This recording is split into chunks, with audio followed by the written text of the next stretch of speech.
আগে একটা ছবি আপনাদের দেখাই।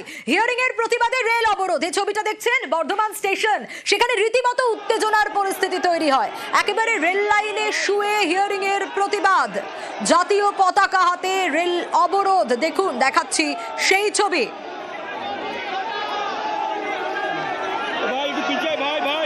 এখন ঠিক কি অবস্থা, কি পরিস্থিতি? 1 ও 2 নম্বর প্ল্যাটফর্মের ছবি আপনাদের দেখাচ্ছি। শরদিন্দু রয়েছে আমার সঙ্গে। শরদিন্দু, কোথা থেকে কখন সূত্রপাত এই ঘটনার? কারণ হিয়ারিং এর প্রতিবাদ জানাচ্ছেন তারা, এখন কি সিচুয়েশন? সোনিয়া, তুমি যেমনটি বলছিলে, দেখো যে একেবারে তুলকালাম কাণ্ড বর্ধমান রেল স্টেশনে 1 এবং 2 নম্বর প্ল্যাটফর্ম। প্রথমে আমরা দেখলাম যে বিক্ষোভকারীরা জাতীয় পতাকা হাতে নিয়ে একেবারে প্ল্যাটফর্মে তুমুল বিক্ষোভ দেখালো।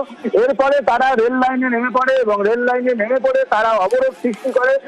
1 নম্বর এবং 2 নম্বর লাইনে তারা শুয়ে পড়ে, পর্যন্ত শুয়ে পড়ে তার প্রতিবাদ জানায়। তাদের বক্তব্য যে এই শুনানির নামে হয়রান করা হচ্ছে বাসিন্দাদের, হাজারে হাজারে বাসিন্দাকে শুনানিতে ডেকে পাঠানো হচ্ছে তুচ্ছ কারণে, এবং এর ফলে সাধারণ মানুষকে চরম হয়রানির মধ্যে পড়তে হচ্ছে। এইসব বন্ধ করতে হবে এবং এরই দাবিতে মূলত এই অবরোধ তৈরি করে দ্বারা এই অবরোধ করা হয় এবং বিক্ষোভ দেখানো হয়।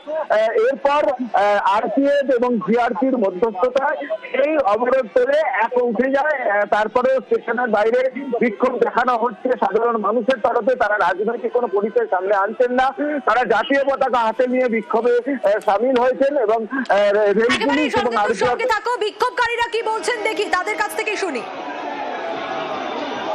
যারা এসআর নিয়ে হয়রানি হচ্ছে, বারবার একটার পর একটা নোটিশ আসছে, নোটিশে যাচ্ছে, গিয়ে সকাল থেকে সন্ধ্যা বসে থাকছে।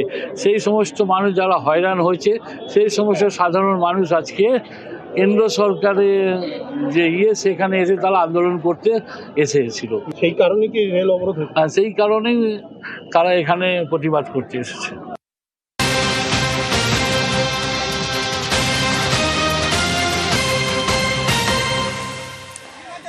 আর হিয়ারিং প্রতিবাদে বর্ধমানে পথ অবরোধ, রেল অবরোধ দেখছিলাম। রেল লাইনে শুয়ে বিক্ষোভ দেখাচ্ছিলেন। আর এবার যে ছবি দেখাচ্ছি, পথ অবরোধ বর্ধমান থেকে বোলপুর 114 নম্বর জাতীয় সড়ক অবরোধ, জাতীয় পতাকা হাতে। এখানেও বিক্ষোভ ভোটারদের। শরদিন্দুর কাছ থেকে জানবো। শরদিন্দু, একদিকে এই ছবি দেখছিলাম, আসবো তোমার কাছে, তবে তার আগে আরো একবার এই ছবিটা দেখাই। দেখুন কি সিচুয়েশন। নির্বাচন কমিশনের মেয়েকে আমরা মানছি না, মানবো না। নির্বাচন কমিশন হায় হায়।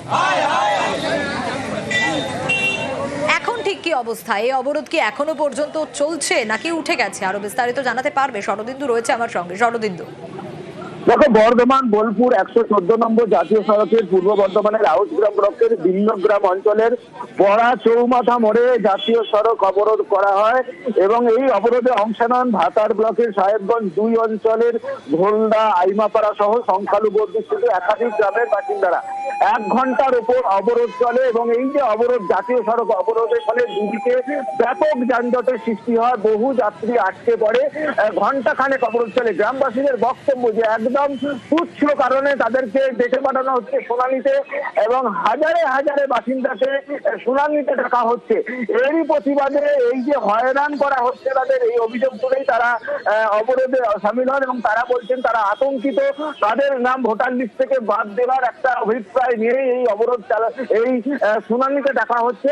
তারই প্রতিবাদে তারা অবরোধ করেছে এবং এই অবরোধ পুলিশ গিয়ে অবরোধ তুলে দিয়েছে। এখন অবরোধ উঠেছে, কিন্তু এখনো যান চলাচল একেবারে যে স্বাভাবিক সে কথা বলা যাচ্ছে না, কারণ যাতে বিশাল যানজটের সৃষ্টি হয়। ধীরে ধীরে পরিস্থিতি স্বাভাবিক হচ্ছে।